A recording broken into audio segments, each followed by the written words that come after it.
Olá, estudante. O meu nome é Paulo Ney. Eu sou professor da disciplina Cadeia de Suprimentos do curso técnico de Logística da Escola Técnica Estadual Professor Antônio Carlos da Costa.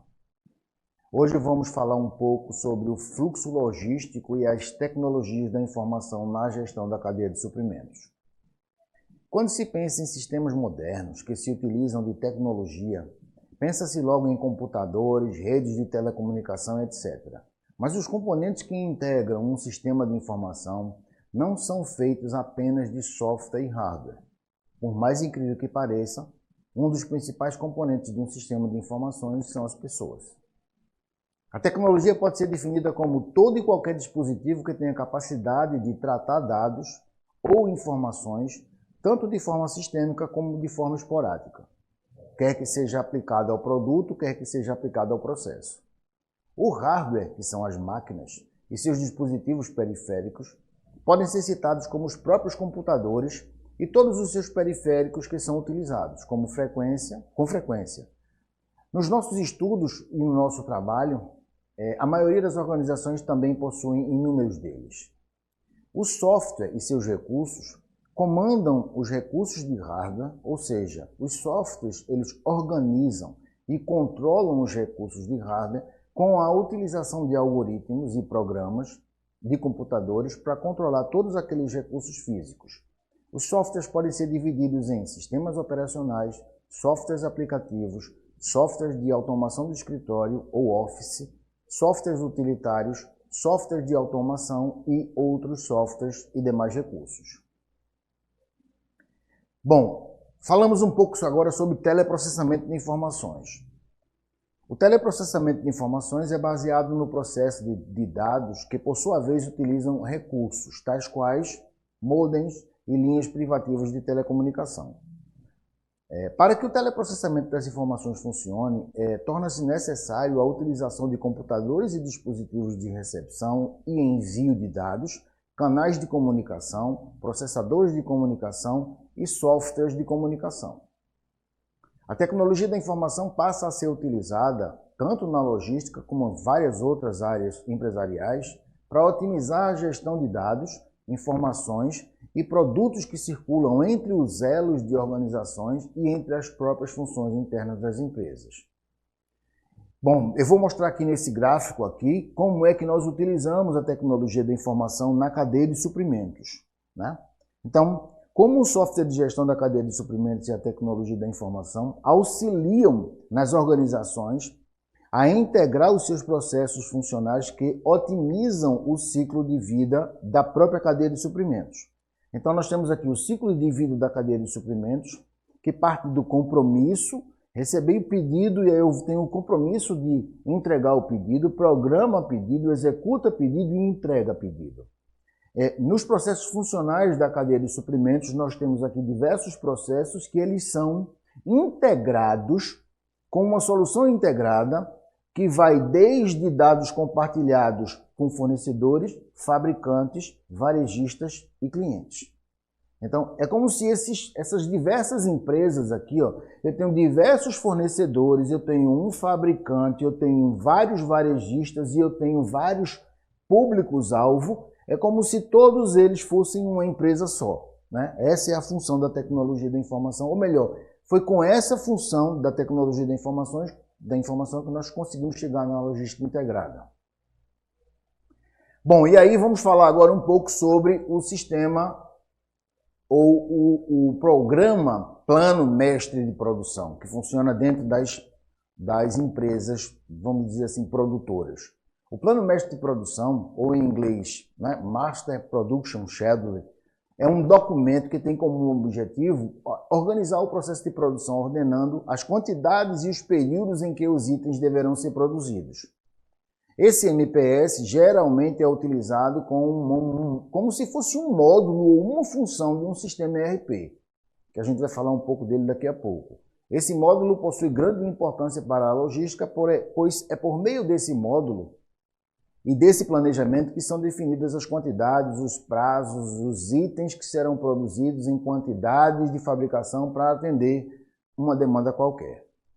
O MPS é uma etapa fundamental no planejamento da produção, de qualquer planta industrial. Ele funciona priorizando as ordens de fabricação mais importantes, definindo prazos, a utilização da mão de obra necessária, os equipamentos necessários, o orçamento e a utilização otimizada da capacidade de produção dessa planta fabril.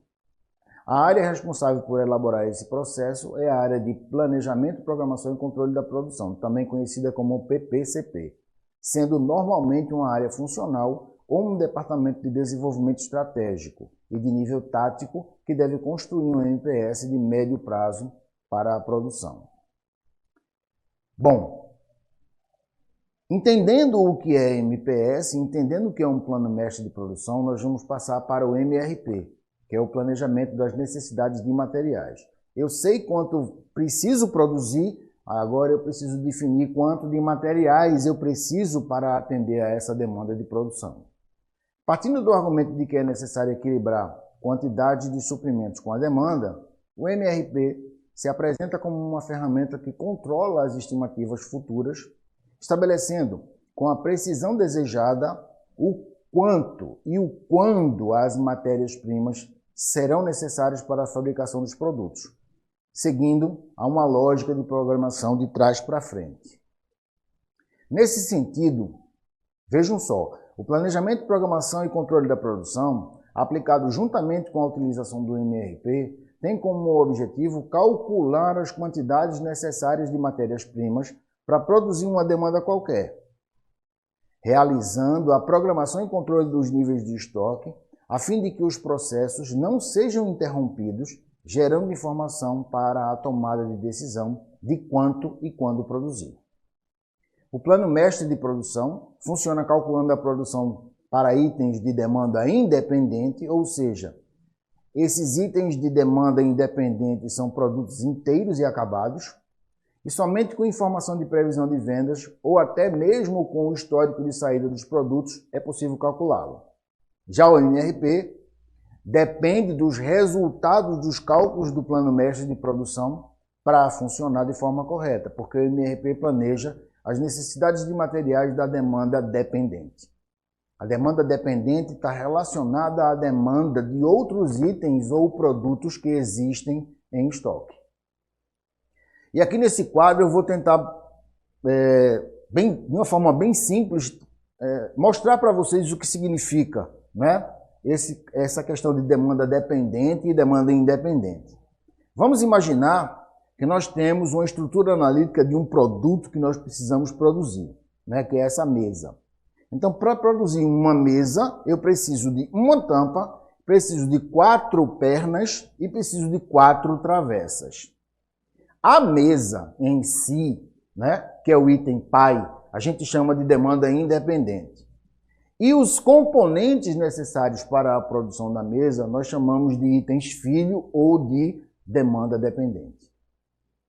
Espero que tenha ficado claro para vocês.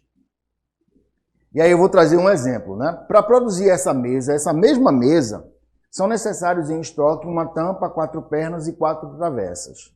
Vamos imaginar que um pedido hipotético de 500 unidades chegou, né, oriundo do sistema de previsão de demanda. Para produzir essas 500 unidades, a gente vai precisar de 500 tampas, 2.000 pernas e 2.000 travessas. Então, é isso que o MRP faz. Ele calcula quantos componentes serão necessários para atender a demanda que foi recebida. E agora vamos falar daquele ERP, que é aquele sistema que eu falei para vocês lá no começo, né? Ou um pouco antes. ERP significa Enterprise Resource Planning, ou em um português mais adequado, algo relacionado a sistema de gestão integrado. Essa tecnologia ajuda os gestores das empresas a otimizar processos internos, integrando as atividades de diferentes áreas e setores, como vendas, finanças, estoque e recursos humanos. É como se nós tivéssemos todos os sistemas de uma empresa como se fosse um sistema só. Baseado na centralização das informações em uma plataforma única, o fluxo de dados empresariais se torna mais eficiente, sendo compartilhado com facilidade. Ao mesmo tempo, essa solução pode mais facilmente eliminar a duplicidade de informações, redundância e erro. O sistema ERP pode ser considerado como um dos mais importantes de ligação com os subsistemas dentro de qualquer empresa.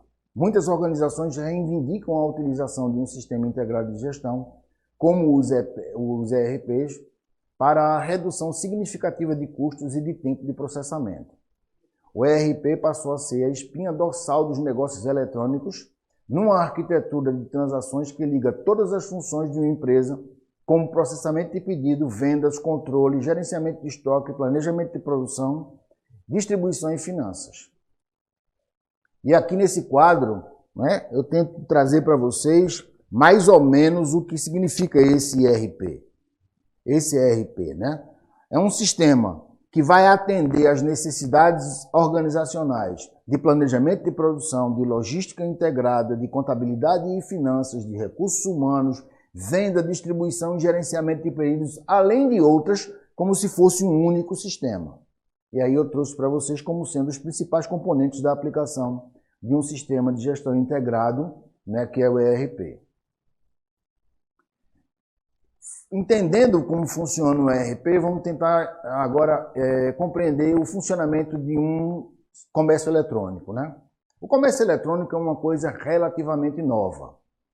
O comércio eletrônico entre pessoas físicas e entre pessoas físicas e jurídicas se transformou em um tipo de transação comercial tão comum na atualidade que é a primeira coisa em que pensamos. Portanto, tudo aquilo que faz uso de um meio eletrônico qualquer para realizar uma transação comercial pode ser chamado de negócio eletrônico. Na conhecida cadeia de abastecimentos, o sistema de troca de informações facilita a relação com fornecedores de insumos que podem ser utilizados pela organização, maximizando seus resultados, ou seja, melhorando a comunicação entre clientes e fornecedores. O EDI, que é um outro sistema, ou uma outra modalidade de comércio eletrônico, ele faz parte do comércio eletrônico porque ele providencia a transferência eletrônica de dados. O EDI nada mais é do que um sistema de envio e recebimento de documentos eletrônicos padronizado entre dois ou mais parceiros comerciais. A partir dos dados das transações comerciais, esses documentos são gerados e encaminhados eletronicamente para esses parceiros integrados. Essas transações entre clientes e fornecedores cobrem o envio e o respectivo recebimento de documentos, tais quais aviso de embarque, nota fiscal, agendamento de entrega, solicitação de compra, confirmação e rastreamento de mercadorias, programação de entrega, além de cotação e boleto bancário. Então, na verdade, o EDI ele funciona como um elo, é um sistema que funciona como um elo de comunicação entre fornecedores e produtores. A implantação de um sistema EDI traz inúmeros benefícios às empresas e aos parceiros comerciais, o que requer alguns cuidados, processos, softwares e uma tecnologia específica para cada um desses envolvidos. Torna-se necessário, porém, analisar todos os processos administrativos internos e as suas respectivas integrações com esses softwares para que a troca desses documentos eletrônicos possa ser compatível e adequada entre as organizações e devidamente interpretados, respeitando regras de cada negócio. O e-commerce é uma atividade que se beneficia com o uso desse software EDI. Agora vamos falar um pouco sobre benchmark, como funciona o benchmark e ele também como é conhecido e como ele funciona como ferramenta de avaliação. No atual ambiente extremamente competitivo e dinâmico que as organizações vivem, elas necessitam reagir de maneira cada vez mais rápida em relação às mudanças promovidas pelo mercado, pelas condições ambientais. A globalização passou a exigir foco constante na competitividade entre as empresas e uma flexibilidade cada vez maior. Portanto, torna-se imperativa a manutenção de processos cada vez mais estáveis a fim de minimizar os riscos e de não alcançar o desenvolvimento empresarial desejado. Contudo, esse próprio mercado exige flexibilidade intensa e contínua, com necessidade crescente de manter seus produtos e serviços com uma qualidade cada vez maior. Desde sempre, a humanidade busca aprender e se aprimorar. ora aprendendo com a própria natureza, ora aprendendo com outras culturas e civilizações. Até a Revolução Industrial, todos os processos de fabricação eram artesanais e os artesãos usavam basicamente a sabedoria ancestral para produzir tudo o que precisavam. A partir da Revolução Industrial, no final do século XVIII, esse processo de fabricação mudou radicalmente, fazendo com que as fábricas agora com processos mecanizados necessitassem de novas metodologias e de funcionários com melhor capacitação. No início do século XX, nascia a produção em série ou produção em massa, que ficou conhecida também como linha de produção móvel, idealizada por Henry Ford. Tá? Vamos tentar imaginar agora esse exemplo de Ford que eu estou trazendo para vocês. No início do século XX, nascia a produção em série, que ficou conhecida também como a linha de produção móvel, idealizada por Ford.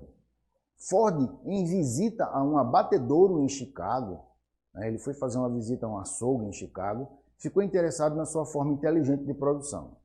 Como é que funcionava essa produção no abatedouro? As peças inteiras de carne eram transportadas por ganchos aéreos e os funcionários que ficavam parados em seus postos de trabalho retiravam sempre a mesma parte da carne que deveria ser encaminhada numa esteira para a etapa seguinte do sistema de produção, e assim sucessivamente.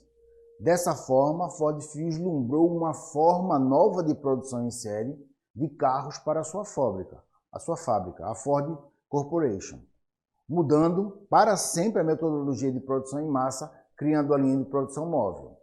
Nessa abordagem, o operário é treinado e capacitado para realizar uma ou poucas atividades em posição fixa, no mesmo tempo em que o produto, no caso o automóvel da fábrica de Ford, era quem se movimentava ao longo da linha de produção enquanto era beneficiado, na medida em que ele avançava na linha.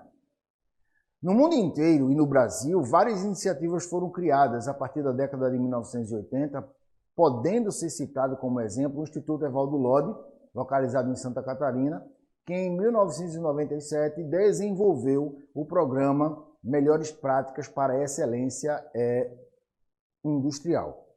Esse programa ele funciona justamente como se fosse, como se ele tivesse base no benchmarking.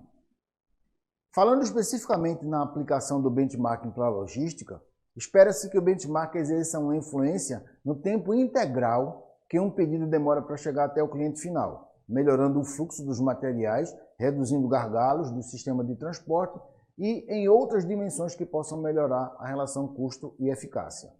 Podemos dividir essas mudanças em 5 fontes principais. Então, o benchmark vai trabalhar no processo de carga e descarga, no sistema de armazenagem, no processo de embalagem, no sistema de transporte e na valorização do serviço prestado aos clientes. Hoje ficamos por aqui, obrigado e até a próxima.